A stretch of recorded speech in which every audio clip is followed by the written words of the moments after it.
मैं आपसे क्वेश्चन पूछ रहा हूँ, बताना नसबंदी या स्टरलाइजेशन हस्बैंड वाइफ क्या दोनों को कराना जरूरी है क्या? बच्चे पैदा नहीं हो उसके लिए, या कोई एक भी करा तो काम चल जाएगा? कोई एक भी हो तो काम चल जाएगा।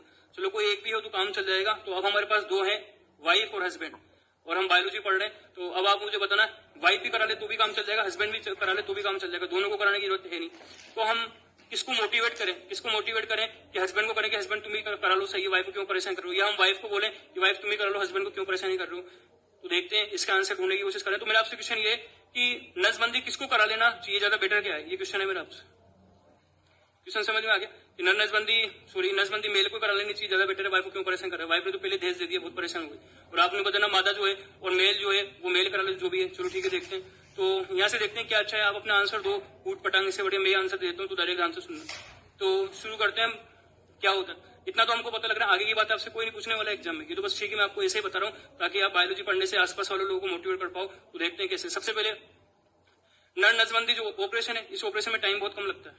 अब ऑपरेशन में टाइम तो लगेगा, पर इसमें टाइम बहुत कम लगता है। इसमें टाइम ज्यादा लगता है, इसमें टाइम ज्यादा लगता है मादा में। फीमेल को कभी कभी तो अस्पताल में एडमिट कराना पड़ जाता है हमको, टाइम ज्यादा लग रहा है, उसमें टाइम ही नहीं लग रहा। फीमेल कभी कभी इसमें एडमिट भी हो जाती है। किसमें एडमिट हो जाती है? वहां पर कोई एडमिट की जरूरत नहीं पड़े, यहाँ पर कोई एडमिट की जरूरत नहीं है।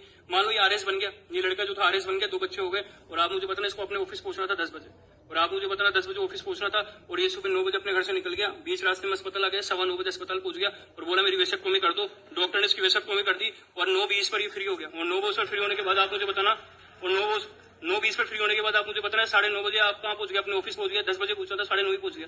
तो आप मुझे बताना, इसका मतलब आप मुझे बताना बीच रास्ते में भी करा के जा रहा तो कोई परेशानी है नहीं, इसको रेस्ट करने की भी जरूरत नहीं है। ऑपरेशन कराने के बाद रेस्ट की भी कोई रिक्वायरमेंट होती नहीं। लेकिन आप मुझे बताना फीमेल के साथ हम ऐसा नहीं कर सकते, फीमेल ये काम, फीमेल में टाइम ज्यादा लगेगा, अब एडमिट ही कराना पड़ जाए। इसका मतलब आप मुझे बताना, यहाँ से तो मुझे लग रहा है वेसेक्टोमी ज्यादा बेटर है, इस जगह से तो हमको लग रहा है वेसेक्टोमी ज्यादा बेटर है।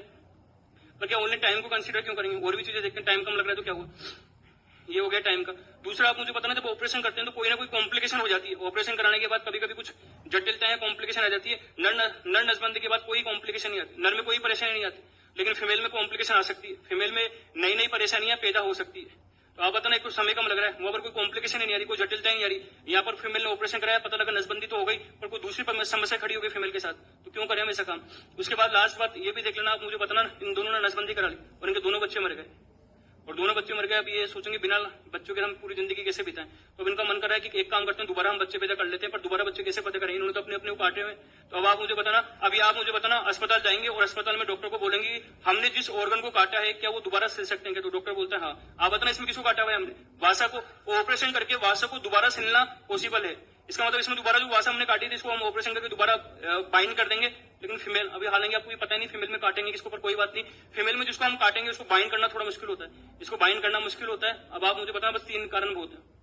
समय क्या लग रहा है? कम, कॉम्प्लिकेशन है ही नहीं इसमें, ना के बराबर है। और आप बताना दोबारा अगर जोड़ना हो तो यहाँ पर हम आसानी से जोड़ लेंगे। और आप मुझे बताना, इधर समय भी बहुत लग रहा है, एडमिट करना पड़ रहा है, कॉम्प्लिकेशन आ रही है, बाइंड दोबारा जोड़ने के चांसेस में कम है। बताओ किसको प्रायोरिटी दोगे? किसको दोगे? वेसेक्टोमी। तो इसी कारण आप बताना, ये बात सही कि नसबंदी दोनों करा सकते हैं, पर हमको प्रायोरिटी देनी है। बताना किसको प्रायोरिटी देनी है? नर नसबंदी को। तो समझ में आ गया होगा। तो आशा है मुझे ये सब आप अपने आसपास, अपने घर में, और जो भी आपने रिश्तेदार उनको मोटिवेट करोगे, जितने भी लड़के उनको सबको मोटिवेट करना, और आप उनको बोलना जैसे 2 बच्चे हो जाए तो वेसेक्टोमी कराना। तो आप हो सकता है आपकी जागरूकता से लोग बाग जागरूक हो जाए और समझ जाए। चलो ठीक है, तो ये सब जागरूकता आप फैला देना। और इस क्लास में जितने भी लड़के जब वो आरएस बन जाए, जिनके 2 बच्चे हो जाए, तो सबके सब आप मुझे बताना अपनी क्या कर लेना, नसबंदी। अपनी फीमेल जो है, मतलब अपनी जो वाइफ है, उसको परेशान मत करना। तो क्लास के सब लड़के तो अब ऐसा ही करेंगे जैसे मैं आपको बता रहा हूँ। क्लास की सब लड़कियां अपने हस्बैंड को ये वाला वीडियो सेव कर लेना, जब आपके 2 बच्चे हो जाए तो वीडियो दिखा देना, ताकि आप मुझे बताना वो भी मोटिवेट हो जाए। तो ताकि ओवरऑल आप मुझे बताना, इंडिया में हमको मोटिवेट कराना है, किसको मोटिवेट कराना है? नसबंदी को। तो दोनों काम करा लेना। पर अगर हम इंडिया में ये डेटा देखें, तो अगर इंडिया में नसबंदी कितनी होती है? 100 मान लेते हैं 100 होती है, तो 100 में 95 ये कराती है आज की तारीख में। अगर हम देखें तो ये, और मेल जो है ये ओनली 5 ही करा रहे हैं। और ये 5 जो भी है उधर केरल वेरल की तरफ के, इधर राजस्थान एमपी में तो ये भी है। तो आप मुझे बताओ, तो हमको इसका मतलब राजस्थान, एमपी, यूपी, बिहार, इधर रहने वाले जो लोग हैं, उनमें तो हमको नर को बहुत ज्यादा मोटिवेट करने की जरूरत है। तो वीडियो अगर ये सेव हो तो आप दिखा देना जिसको भी आप दिखाना चाहो, या बेटर है आप पूरी मोटिवेट कर देना, ऐसा कुछ होता है। आपकी बात ज्यादा मान लेंगे, मेरी बात तो लोग ज्यादा मानते भी नहीं। चलो ठीक है, तो समझ में आ गया होगा। अब आप मुझे बताना, या तो कोई डाउट है? अब बस मुझे आपको एक ही चीज बाकी बताना बच गया कि जो मेल है इसमें क्या करेंगे। चलो इसको उतार लो।